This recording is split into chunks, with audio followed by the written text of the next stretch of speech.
धर्म स्नेही बंधुओं,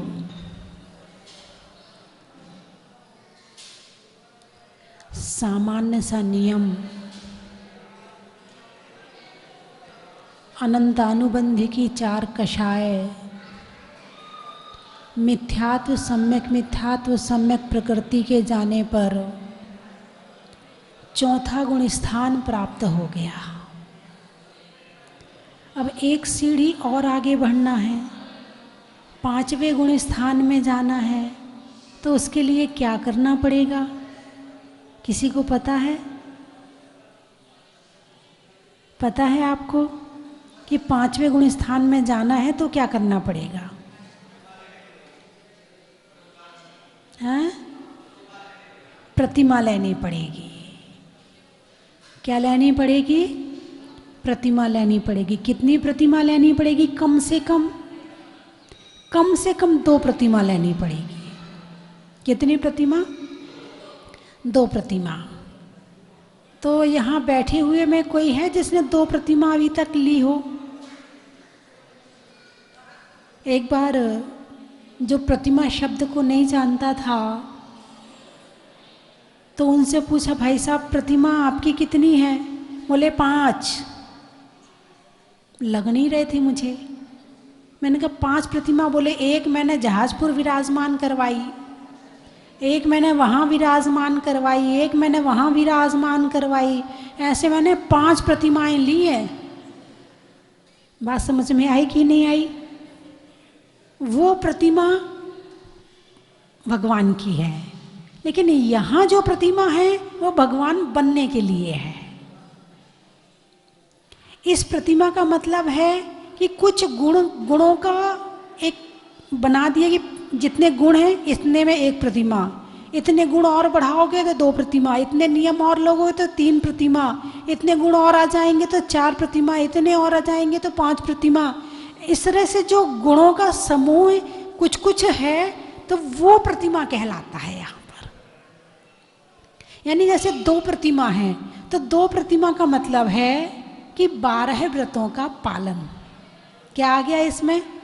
12 व्रतों का पालन, 5 अणुव्रत, 3 गुण व्रत और 4 शिक्षा व्रत। आपकी 2 प्रतिमा हो गई। अब इन 2 प्रतिमाओं में आपका 5वां गुण स्थान आ जाएगा, लेकिन इन 2 प्रतिमाओं का पालन होना जरूरी है। पहली प्रतिमा का नाम है दर्शन प्रतिमा और दूसरी प्रतिमा का नाम है व्रत प्रतिमा। कौन सी? व्रत। इसमें व्रत लेने हैं, अणुव्रत, गुण व्रत, शिक्षा व्रत। व्रत किसे कहते हैं? आपको मालूम है? अरे बोलिए ना, व्रत किसे कहते हैं? नमोकार मंत्र के व्रत, भक्तांबर के व्रत करते हैं ना आप लोग, यही तो व्रत कहलाते हैं। लेकिन तत्वार्थ सूत्र में आपने पढ़ा होगा, हिंसा नृतस्तेया ब्रह्म परिग्रह विरति विरतम। जो हिंसा, झूठ, चोरी, कुशील, परिग्रह से विरक्त होता है उसको व्रत कहते हैं। विरक्त होता है। एक तो है कि आपने आलू का त्याग कर दिया। भाई क्यों कर दिया? महाराज ने कहा है इसलिए आलू का त्याग। एक भाई आए, बोले हमारे 40 साल से आलू का त्याग है। भाई तुम तो बहुत धर्मात्मा हो। अरे नहीं, धर्मात्मा वाली कोई बात नहीं है। आपने 40 साल से आलू त्याग किया तो आप धर्मात्मा हो तभी तो त्याग किया। अरे नहीं, ऐसी बात नहीं है। बोले बात कैसी है? बोले एक महाराज जी के चक्कर में फंस गए थे। क्या बोले? एक महाराज जी के चक्कर में फंस गए थे इसलिए त्याग कर दिया था। बाकी धर्मात्मा वाली कोई बात नहीं है। क्या 2 तरह से त्याग होता है। एक होता है मन से त्याग, अंदर से त्याग, आत्मा से त्याग, भावों से त्याग, कि मैंने ये चीज़ छोड़नी है, बहुत हो गया, बहुत आलू खा लिए, बहुत प्याज खा ली, बहुत पाप कर लिए, बहुत जीवों की हिंसा कर ली, अब नहीं हो सकती मेरे से, अब मैं छोड़ना चाहता हूँ। और एक इस तरह से त्याग करना, और एक किसी के कहने पर त्याग करना। तो जो त्याग भावों से होता है उसका नाम है व्रत। विरत होकर जो त्याग होता है वो व्रत। आप व्रत लेते हो, नमोकार मंत्र के व्रत, तो आपके मन में त्याग की भावना आई। ये बहुत जिंदगी में खाना खाना लगा रहता है, कब तक खाते रहेंगे, चलो कुछ व्रत कर लेते हैं। खाने से विरक्त हुए तो व्रत किए। जो खाने से विरक्त नहीं होता वो व्रत भी नहीं कर सकता है। जिसको खाना बहुत पसंद है, कुछ लोग होते ऐसा लगता है वो खाने के लिए जी रहे हैं, दिन में खाते हैं, रात को खाते हैं, सोते सोते खाते हैं, सो के उठ के खाते हैं, बस खाना ही खाना उनके जीवन में लगा रहता। ये बना के खा लो, वो बना के खा लो, होटल में जाके खा लो, उस होटल का खा लो, कचौड़ी मंगा के खा लो, वहाँ की मिश्री मावा खा लो, वहाँ का ये खा लो। बस वो कहीं जाएंगे, तीर्थ स्थान पे भी जाएंगे तो मंदिर तो बाद में जाएंगे, वहाँ जाकर ये पूछेंगे यहाँ का क्या फेमस है, यहाँ खाने का क्या बढ़िया है। वो लोग खाने खाने में लगे रहते हैं, और जो खाने खाने में लगे रहते हैं वो व्रत कर ही नहीं सकते हैं। विरक्त होना व्रत है, विरक्त होना व्रत है। मन में एक भावना आए, पशु गति में थे वहाँ भी खाया, देव गति में अमृत पिया। जब अमृत पीने से प्यास नहीं बुझी खाने की, तो ये खाना कौन सी बड़ी बात है। अमृत क्या होता है, इन सब चीज़ों से बहुत ऊंचा होता है। जब अमृत ही हमें तृप्त नहीं कर पाया, तो ये सामान्य सा भोजन तो अभी खाया, घंटे भर बाद फिर शुरू हो गए, फिर घंटे भर बाद खाया, फिर घंटे भर बाद फिर शुरू हो गए, फिर शाम को खाया, फिर शुरू हो गए रात में, फिर रात को खा के सोए, सुबह फिर शुरू हो गए। भैया तो एक गड्ढा है, डालते रहो डालते रहो, बीच में जीभ आ गई है तो स्वाद लेते रहते हो। बीच में जीभ आ गई है तो स्वाद का चक्कर फंस गया, ये नहीं ये बढ़िया है, ये नहीं ये अच्छा है। तो विरक्त होना व्रत है। दो प्रतिमा में विरक्ति आ जाती है, वैराग आ जाता है, संसार शरीर भोगों से उदासी आ जाती है, आत्मा के कल्याण की बात शुरू हो जाती है, संयम आ जाता है। कितना संयम आता है, एक देश संयम आता है। एक देश संयम, एक होता है सकल संयम और एक होता है एक देश संयम। एक देश का मतलब है थोड़ा। अणुव्रत क्या ले रहे हैं, अणुव्रत। अणु का मतलब, अणु का मतलब अणु बम, नाम क्या है, अणु बम। और बहुत सारे स्थान को नष्ट कर देता है। कहीं गिर जाए तो वहाँ लाखों लोगों को खत्म कर देता। नाम क्या है, अणु बम। कहने को छोटा है लेकिन नष्ट ज़्यादा कर रहा है। अणुव्रत कहने को छोटे हैं मगर बहुत सारे पापों को नष्ट कर देते हैं। अभी तक तो चौथे गुण स्थान तक पाप का त्याग नहीं था, चौथे गुण स्थान तक पापों का त्याग नहीं था, लेकिन पांचवें गुण स्थान में हिंसा नृतस्तेया ब्रह्म परिग्रहो वीरति वीरतम, पांचों पापों के एक देश त्याग की बात आ गई। हिंसा अनुरूप में आ गई, सत्य अनुरूप में आ गया, आचौर्य अनुरूप में आ गया, ब्रह्मचर्य अनुरूप में आ गया और परिग्रह अनुरूप में आ गया। अभी तक क्या था, कोई सीमा ही नहीं थी, कोई ब्रेक नहीं था, कोई बाड़ नहीं थी। अब बाड़ लगा दी। कितना परिग्रह, जितना मुझे चाहिए है उतना अपने नाम से रख लूंगा, बाकी का त्याग कर दूंगा। इस व्रत में ऐसी भावना आ गई। हिंसा कैसे, हिंसा को सीमित कैसे करोगे? तो पंडित दौलत राम जी ने छह ढाला बड़ी सुंदर लिखी है, बिल्कुल थोड़े शब्दों में, और व्रतों का वर्णन इतने अच्छे से किया है कि पढ़कर के आनंद आ जाता है। तरह से हिंसा का त्याग वृथा थावर न संगारे। 2 इंद्री, 3 इंद्री, 4 इंद्री, 5 इंद्री, इन जीवों की हिंसा का त्याग कर दिया। लेकिन एक इंद्री है, वृथा थावर न संगारे, व्यर्थ में एक इंद्री की हिंसा भी नहीं करेंगे। 2 इंद्री की तो छोड़ ही दी, 2, 3, 4, 5 की तो छोड़ ही दी, लेकिन एक इंद्री की भी हिंसा व्यर्थ में नहीं करेंगे। व्यर्थ में पंखा नहीं चलाएंगे, व्यर्थ में अग्नि नहीं जलाएंगे, व्यर्थ में जमीन नहीं खोदेंगे, व्यर्थ में जो हरी आदि होती है उसका का यूज नहीं करेंगे। जितनी जरूरत है उतना कर लेंगे। तरह से हिंसा को त्याग वृथा थावर न सगारे, परवध कार कठोर निंद नहीं वयन उचारे। ये सत्य अनुव्रत आ गया। परवध, दूसरों को मारने वाले वचन, परवध कार कठोर, कठोर वचन, निंद, निंदा के वचन, परवध कार कठोर निंद नहीं वयन उचारे। वयन यानी वचन, वचनों को नहीं बोलेंगे ऐसे जिससे हिंसा हो जाए, जिससे लड़ाई झगड़े हो जाएं, जिससे दूसरे का अपमान हो जाए। ऐसे वचन बोलने का त्याग कर दिया। वचनों में संयम आ गया, वचन सीमित हो गए, वचनों में समिति आ गई। और लड़ाई किस लिए होती है आजकल संसार में ज्यादा? किसकी वजह से होती है लड़ाई? अरे बोलिए ना। धन की वजह से कम होती है, खाने की वजह से कम होती है।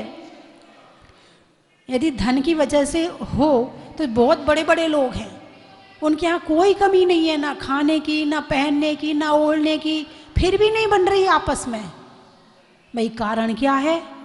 बोलने का।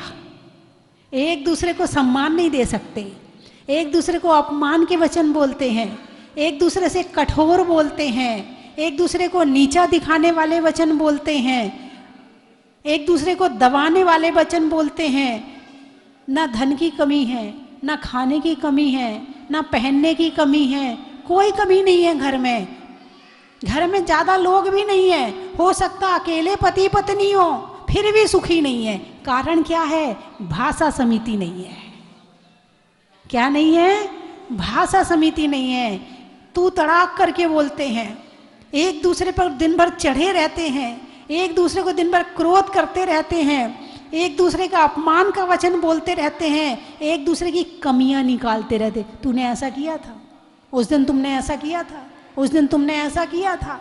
एक दूसरे की दिन भर कमियां निकालते रहते हैं और यही कारण लड़ाई के बन जाते हैं। घर में सब कुछ होने के बाद भी सुख शांति नहीं होती है।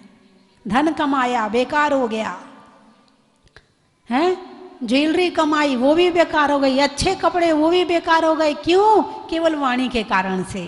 और अनुव्रत में क्या कहा? परवध कार कठोर निंद नहीं वयन उचारे। दूसरों को दुखी करने वाले वचन, कठोर वचन, अपमान के वचन, निंदा के वचन, इन सब का त्याग कर दिया।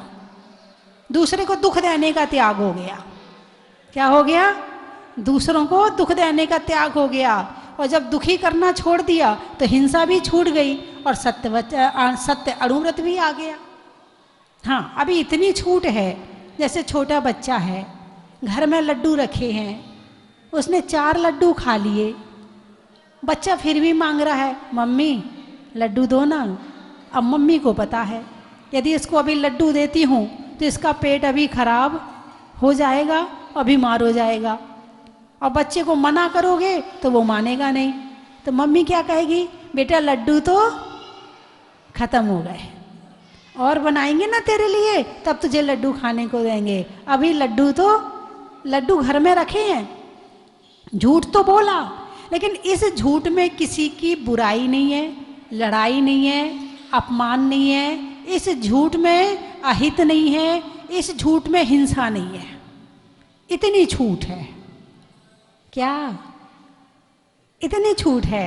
अभी घर में सामान घी रखा है डब्बे में, घी रखा है डब्बे में, घंटी शुरू हो गई, देखो जी घी खत्म हो गया।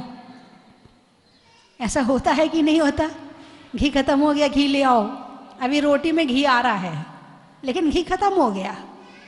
अभी घी थोड़ा और रखा है, एक बार घंटी बजी, दूसरी बार उन्हें भी पता है अभी तो रखा है, फिर तीसरी घंटी तो थाली में आ जाती है। रोटी बिना घी की, घी लाओगे तो खाने मिलेगा, नहीं लाओगे तो अभी अभी भी रखा है, लेकिन उसमें किसी का अहित नहीं है, किसी की बुराई नहीं है। कोई अचानक आ जाए, कोई मेहमान आ जाए, घर में बिल्कुल घी खत्म हो जाए तो अच्छा नहीं लगेगा। इसमें किसी की बुराई नहीं है, हिंसा नहीं है, कलेश नहीं है। तो इतनी झूठ की छूट है। अब दुकान में है, रिश्तेदार आया, भाई कपड़ा दिखा, कपड़ा दिखाया, देख तेरा रिश्तेदार हूँ, मुझे मत लूटना, जितने का है उतने में दे दे। अब लाए तो थे 80 रुपये मीटर, अब रिश्तेदार से भी क्या कमाएंगे नहीं तो बेचारा खाएगा कहाँ से। अब यहाँ सत्य का पालन कर लिया तो उसकी तो दुकान ही खत्म हो जाएगी। तो अब वो क्या कहेगा, देख भाई 100 रुपये मीटर का है, 100 रुपये मीटर में लाया हूँ तो 100 में ले ले। लाया कितने में था? अरे बोलिए ना 80 में है। इसमें किसी का बुरा नहीं है, इसमें किसी का अहित नहीं है, इतनी झूठ की छूट है। व्यापार बिना झूठ के चल ही नहीं सकता, नहीं चल सकता व्यापार। व्यापार में झूठ ना बोलो तो व्यापार ही खत्म हो जाए। तो इतनी झूठ की जिसमें किसी का बुरा ना हो, किसी का अहित ना हो, किसी की हिंसा ना हो, किसी की निंदा ना हो, इतनी झूठ की छूट है। और आपका सत्य अणुव्रत भी आ गया और आपका काम भी चल गया। आचौर्य अणुव्रत, आचौर्य अणुव्रत में चोरी का त्याग। अब चोरी घर में रहकर पूरा त्याग तो कर नहीं सकते हो। अब घर की महिलाएं, ऐसा हो नहीं सकता है कि पुरुषों के जेब से, अरे बोलिए ना, है थोड़ा थोड़ा इकट्ठी करते रहते, कभी 10 निकाल लिए, कभी 50 का निकाल लिया, कभी 100 का निकाल लिया। जैसी गड्डी रहती है उसके अनुसार निकल जाता है और उन्हें पता भी नहीं चलता है। और क्या करते हैं फिर, कर करके इकट्ठे कर लेते हैं। फिर बेटी आई, ले तू ले जा, पोता आया, ले तू ले जा, है। और जब कभी घर में कोई ज़रूरत पड़ती है, कभी घाटा पड़ जाए, कभी कुछ हो जाए, तो पति को भी पता, रखे होंगे इसके पास में, निकाल के देना। नहीं मेरे पास तो कुछ है ही नहीं है। अरे कुछ नहीं, तू निकाल के दे, बाद में ले लेना मेरे से। नहीं मेरे पास तो है ही नहीं है।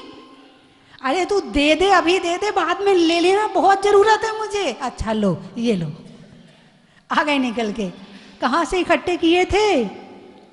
इतनी चोरी तो नहीं की है तुमने, चोरी तो की है लेकिन किसी दूसरे की नहीं की है।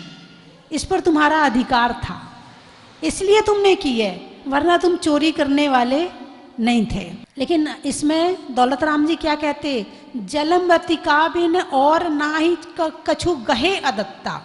जलमृतिका, जल और मिट्टी के अलावा किसी भी चीज को बिना पूछे नहीं ले सकते हैं। घर के अलावा, तुम्हारे घर के अलावा जो दूसरों की चीजें हैं, उन सब चीजों को बिना पूछे नहीं ले सकते हैं। ये आचौर्य अणुव्रत है। और घर की कहानी मैंने सुना दी, लेकिन आप अपने बच्चों के सामने मत करना, नहीं तो बच्चे तुमसे ज़्यादा होशियार हैं।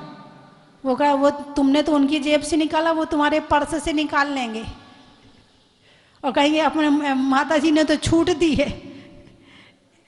बच्चों के सामने मत करना, बच्चों को गलत आदत पड़ जाएगी। तुमने तो हित में करी है, लेकिन उन्हें ज्ञान नहीं है कि हित क्या है और अहित क्या है।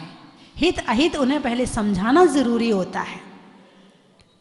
ब्रह्मचर्य अणुव्रत में अपनी पत्नी को छोड़कर बाकी जितनी माता बहन बेटी हैं उनको माँ बहन बेटी के समान मानना ब्रह्मचर्य अणुव्रत हो गया। और जिसकी भी शादी हो गई तो पति के सिवा बाकी सभी पुरुषों को भाई, बेटा और पिता के समान मानना, ये ब्रह्मचर्य अणुव्रत हो गया।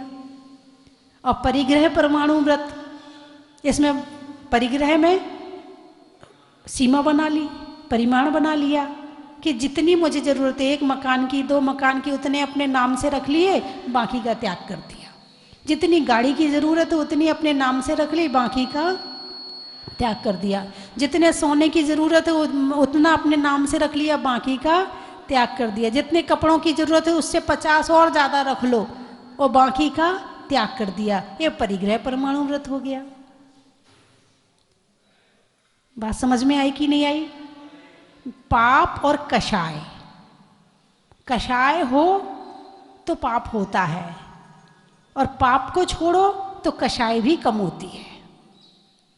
पाप को छोड़ो, आपने हिंसा करना छोड़ दी, जीवों को मारना छोड़ दिया, तो अंदर में दया पैदा होगी नहीं होगी? अंदर में भावना कोमल होगी नहीं होगी? नहीं नहीं, इसको नहीं मारना, जीव है, इसको कष्ट होगा, ऐसी मन में भावना आएगी। या तो तब आप पाप करना छोड़ोगे, या पाप छोड़ोगे तो अंदर में दया आएगी। ये दोनों का कनेक्शन है। तो यहाँ पर कषाय के साथ साथ अब पापों को भी छुड़ाया जा रहा है। यहाँ तो आपने अनंतानुबंधी कषाय छोड़ी थी, 5वें गुण स्थान में आपकी अप्रत्याख्यान कषाय भी छूट जाएगी। जब अप्रत्याख्यान कषाय छूटेगी तो आपके व्रत आने शुरू हो जाएंगे, और जब तक आपकी अप्रत्याख्यान कषाय कम नहीं होगी तब तक आप व्रत नहीं ले सकते। भाव नहीं बनेंगे प्रतिमा लेने की, इच्छा ही नहीं होगी त्याग करने की। जब तक कषायों का जोर है तब तक पाप भी छोड़ने वाले नहीं हो। ना रात्रि भोजन छोड़ोगे, ना बाजार का छोड़ोगे। अब बाजार का छोड़ने के लिए क्यों कहती हूँ मैं? पहली बात तो बाजार का शुद्ध नहीं होता है, ना जाने कितने दिन पहले का आटा है। अब जैसे गेहूँ पीसते हैं, अब घर में जो गेहूँ पीसता है तो क्या करता है, एक बार छानता है, देखता है कोई कीड़ा तो नहीं है, कोई कीड़ी तो नहीं है, हैं? चावल भी बनाता है तो एक बार छान के बनाता है, कोई इसमें जीव जंतु तो नहीं है ना? बाजार के खाने में क्या होता है? तुम्हारे लिए छान के आटा पीसेंगे क्या? कि गेहूं को पहले छान लेते, कोई जीव जंतु तो नहीं, फिर आटा पीसे, ऐसे करके पीसेंगे क्या? उनको इस बात से मतलब नहीं है, उन्हें तो केवल आटा चाहिए। गेहूं को छानने पीसने का, कहीं धोने का कोई मामला वहाँ नहीं होता है। और उसके बाद वो जो गेहूं रखा है या जो आटा रखा है वो कितने दिन पुराना है, उसमें कितने जीव जंतु पैदा हो गए हैं, बनने के बाद थोड़ी पता चलेगा। तो बंधुओं, मेरी बात आपकी समझ में आ गई? अरे बोलिए ना, आ गई ना? चलो, बहुत अच्छे लोग हैं, आपको बात समझ में आ गई। और आपने सबसे बड़ी बात समझ में आई तो आपने 20 दिन का त्याग कर दिया।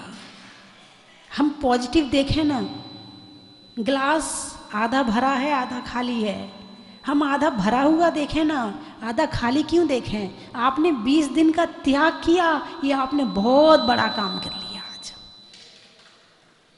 बहुत बड़ा काम कर लिया। यही छोटा सा त्याग, यही छोटा सा त्याग आपको एक दिन मोक्ष भी पहुंचा सकता है।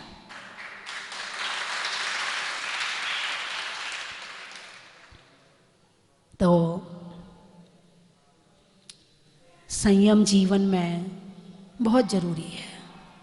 संयम का पालन वो ही कर सकता है जो अपनी आत्मा से प्यार करता है, जो आत्मा का भला चाहता है, जो दुख से डरता है, जो पापों से बचता है, वो ही संयम का पालन करता है। और जिसे दुख से डर नहीं है, पापों से भय नहीं है, संसार में ही रहना चाहता है, सुख नहीं पाना चाहता है, वो संयम का पालन कर ही नहीं सकता है। वो तो कहेगा खाओ पियो मस्त रहो, जो मिल जाए सो सब खा लो, उसको कहीं कोई वो नहीं रहेगा परहेज। तो परहेज जीवन में जरूरी है, चाहे शरीर के लिए हो और चाहे आत्मा के लिए हो। जुकाम हो जाता है, फिर शिकंजी पीते हो क्या? परहेज किया ना आपने? जुकाम होने वाला शिकंजी पीता है क्या? नहीं पीता। क्यों नहीं पीता? जुकाम हो रहा है शरीर के लिए। ऐसे ही आत्मा के लिए त्याग कर दो तो वो महान हो जाता है ना? चलिए मैं 3 चीज़ें बोलूँगी, आपको कहना बड़ा ही महत्व है। शहरों में बाग का, जंगल में नाग का, और करने में त्याग का, होने में नम का, शरीर में दम का, और जीवन में संयम का। बड़ा ही महत्व है। मन को मोड़ने का, पर्वत को तोड़ने का, और आपके द्वारा 20 दिन का बाजार का खाना छोड़ने का। बड़ा ही महत्व है। क्या बात है, जय हो।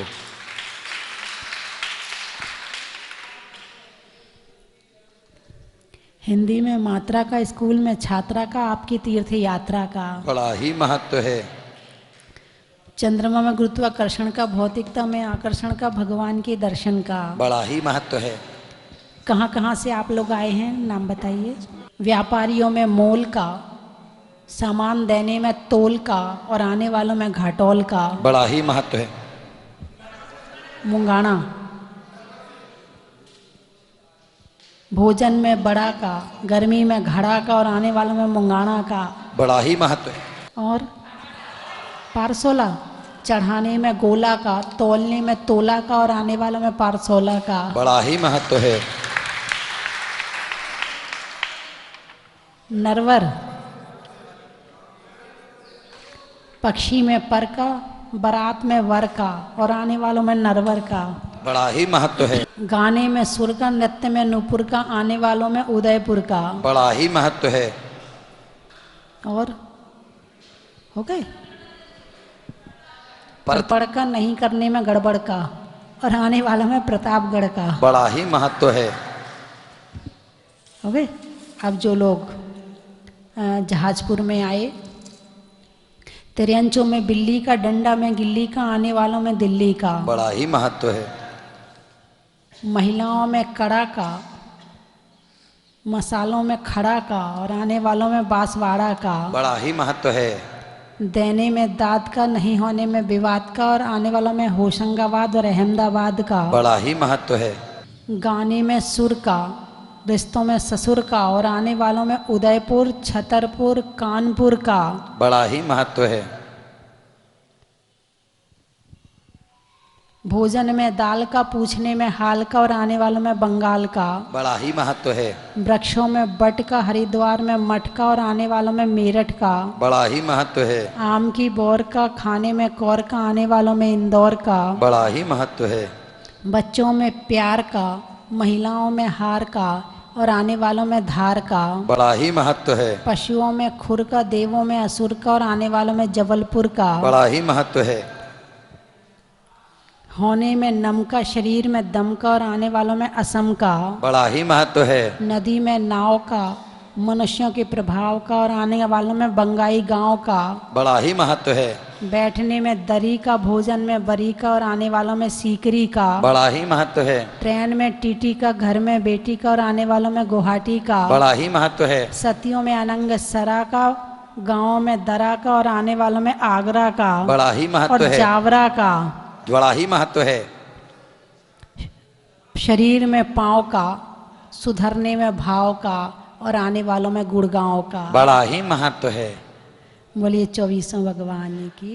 धर्म स्नेही बंधुओं, अतिशय क्षेत्र बाड़ा पदमपुरा में बाड़े वाले बाबा के दरबार में एवं पूज्य गणनी हरिका श्री स्वस्ति भूषण माता जी के सानिध्य में माता जी की प्रेरणा से 31 अगस्त से लेकर 9 सितंबर तक 10 लाक्षण महापर्व के पावन शुभ अवसर पर श्रावक संस्कार शिविर का आयोजन किया जाएगा।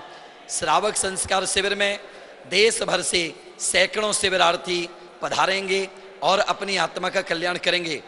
जो भी शिविरार्थी देश भर से यहाँ पर आएंगे उन सभी के लिए संपूर्ण शुद्ध भोजन एवं आवास की व्यवस्था संपूर्ण रूप से निःशुल्क रहेगी। आप सभी महानुभाव पधारें, अपने इष्ट मित्रों को लाएं और अपनी आत्मा के कल्याण करने का मार्ग प्राप्त करें।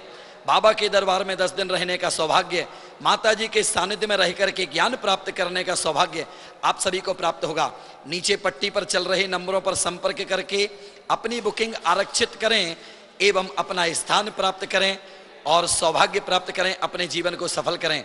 बंधुओं, आप पधारें, आपका स्वागत है, अभिनंदन है। जय जिनेंद्र, जय जिनेंद्र, जय जिनेंद्र।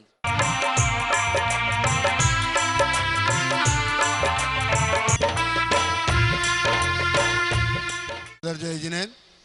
आज यहाँ मेरा परम सौभाग्य है कि मैं इस मंदिर के प्रांगण में माता जी के समक्ष खड़ा हूँ। ज़्यादा कुछ नहीं बोलना चाहूँगा। यहाँ की सारी व्यवस्थाएं और इस मंदिर का भव्य आकर्षण देख के मैं बहुत अभिभूत हूँ। और मुनि सूरतनाथ भगवान से प्रार्थना है कि ज़्यादा से ज़्यादा समय मुझे यहाँ वापस खींच कर लाएं। जय जिनेंद्र, धन्यवाद। भगवान के चरणों में मेरा कोटिशा नमन, कोटिशा नमन, कोटिशा नमन।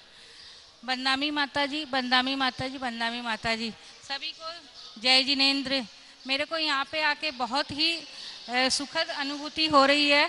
जब से स्वस्ति धाम मंदिर बना है तब से मेरी बहुत ही इच्छा होती थी कि मैं कब स्वस्ति धाम का दर्शन करूं, कब प्रभु के पास आके मेरे हस्बैंड कलश कर पाए। आज मेरा वो सौभाग्य घड़ी आ गई है।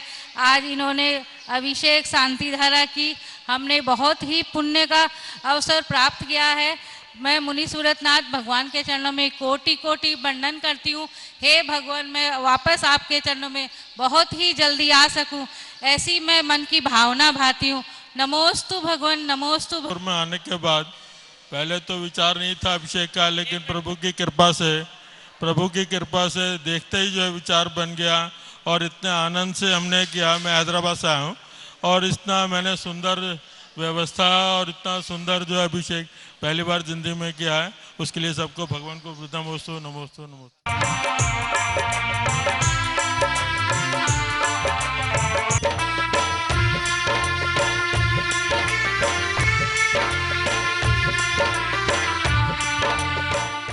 इकतीस अगस्त से 9 सितंबर तक पर्वाधिराज पर्यूषण महापर्व 10 लक्षण महापर्व का आयोजन सराकोधारक आचार्य 108 ज्ञान सागर जी महाराज की परम शिष्या और परम पूजनीय भारत गौरव गण्य 105 स्वस्ति भूषण माता जी के संगस्था छुल्लिका अरतमती माता जी के पावन सानिध्य में यहाँ पर होगा, जिसमें प्रतिदिन सुबह अभिषेक शांति धारा के बाद में 10 लक्षण महामंडल विधान का आयोजन होगा। आप 10 दिन तक लगातार शांति धारा आपके परिवार की ओर से यहाँ पर करवा सकते हैं। साथ ही यहाँ पर जो 10 लक्षण विधान होगा उसका भी पुण्यार्जन कर सकते हैं मात्र 5100 रुपये की न्योछावर राशि से। तो बंधुओं, ऐसा सुअवसर हमें मिला है, हम सबके महान पुण्य का उदय आया है, जो अतिशयकारी जिन बिंब पे शांति धारा करवाने का पुण्यार्जन हम करवा सकते हैं। आप अपनी सूचना स्वस्ति धाम पर दे सकते हैं। धन्यवाद। चन की थाल को सजाओ रे आज, रत्नों की थाल को भर लाओ रे आज।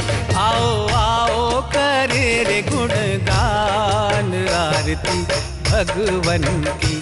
आओ आओ करे गुणगान आरती भगवन की। आओ आओ करे रे गुणगान आरती भगवन की।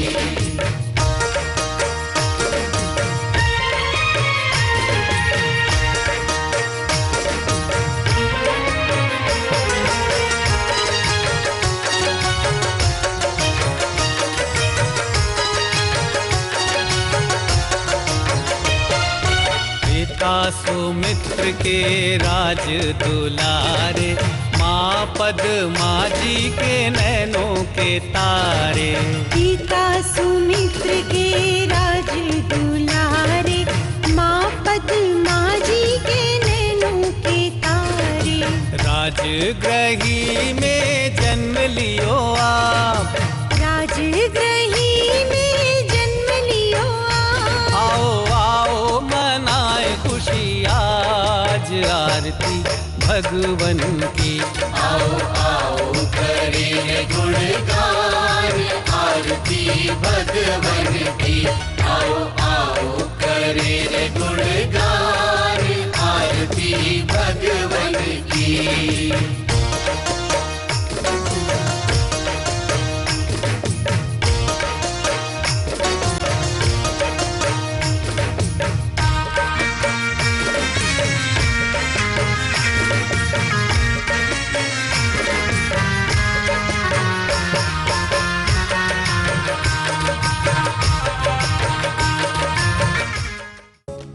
परम विदुषी लेखिका गणिनी आरिका रत्न श्री 105 स्वस्ति भूषण माता जी, जिन्होंने मात्र 20 वर्ष में 100 से भी अधिक किताबें लिखकर जैन समाज को अनूठा योगदान दिया है।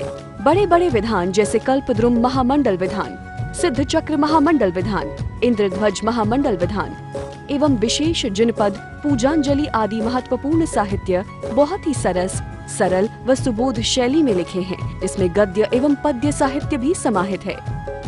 इन महान साहित्यों को पढ़कर आप भी अपने ज्ञान का विकास कर सकते हैं। साहित्य प्राप्त करने हेतु आज ही संपर्क करें। संपर्क सूत्र 7906062500 98683 45768।